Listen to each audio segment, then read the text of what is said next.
Good afternoon. May I say all protocol observed.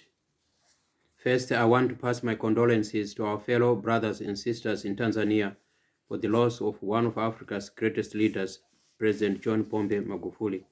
May his soul rest in peace. Good people do not live long.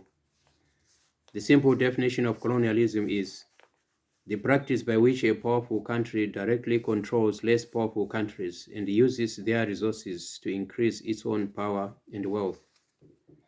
The beauty of Africa is seen in the way foreign countries formulate ideas seemingly to assist, while the carbon copy agenda is not as portrayed. Colonialism brought unprecedented suffering to the people of Africa in so many ways, and one of which is displacement. Our ancestors were forced to settle on unfertile land or some land that belonged to others, thus creating animosity between villagers, as we see happening in some countries in Africa today. The ugly continuation of colonialism is being perpetrated in a way that is meant to shift blame from the colonialist to an internal arena where people are made to fight for a small portion of land. This was designed to make it look as if Africa is disorganized and conflict prone.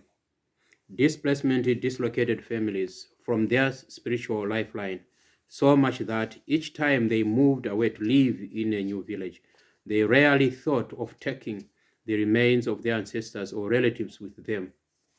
This was all because of colonialism.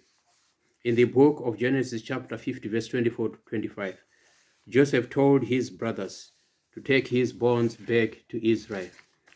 This gives us the significance of repatriation. Allow me to give an example of the United States of America when the former President Donald Trump visited North Korea a couple of years ago to meet with Kim Jong-un. One of the issues they discussed was about the repatriation of the remains of the fallen Americans who died during the Korean Peninsula War, which means, in my opinion, there is no complete peace after war if there is no complete repatriation.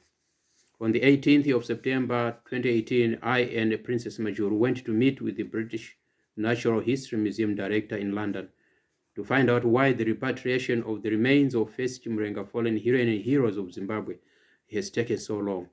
We were told that the museum was waiting for a letter from the government to formally request for their release, as nothing can be released without the consent of the museum trustees because of statutes governing their custody. And no doubt our government is already acting on this issue. Because of this, I was left with no choice but to extrapolate that Africa is being taken like a loaf of sliced bread, with every piece of it engraved with a piece of legislation to regulate how we will bite it or eat it before you can have it.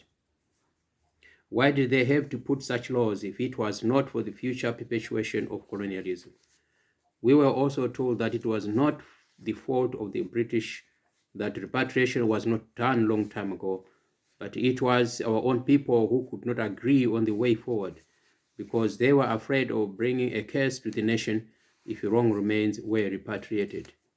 It was at that point that I raised the issue of scientific DNA, with Princess Imajuru warning that even spiritual DNA is possible, where the ancestors through spirit mediums can help with identifying the authentic remains, to which the museum director agreed as the best way forward.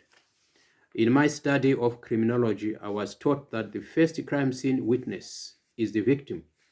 And here we are talking about a crime that was committed many years ago, and the crime scene victim in this respect is the continent of Africa, its people, and our ancestors' remains.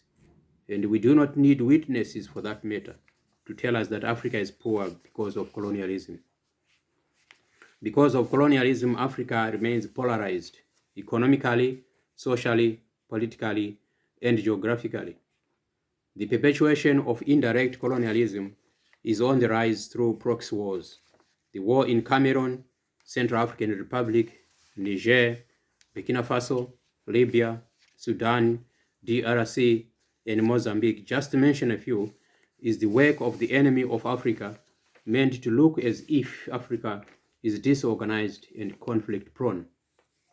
Perpetuation of colonialism is rife, and If we do not keep our eyes open and stay awake, the colonial tsunami will sweep us all away. My prayer is that the creator of our ancestors, God of heaven and earth, and our continent Africa, will protect us. I thank you, and God bless you.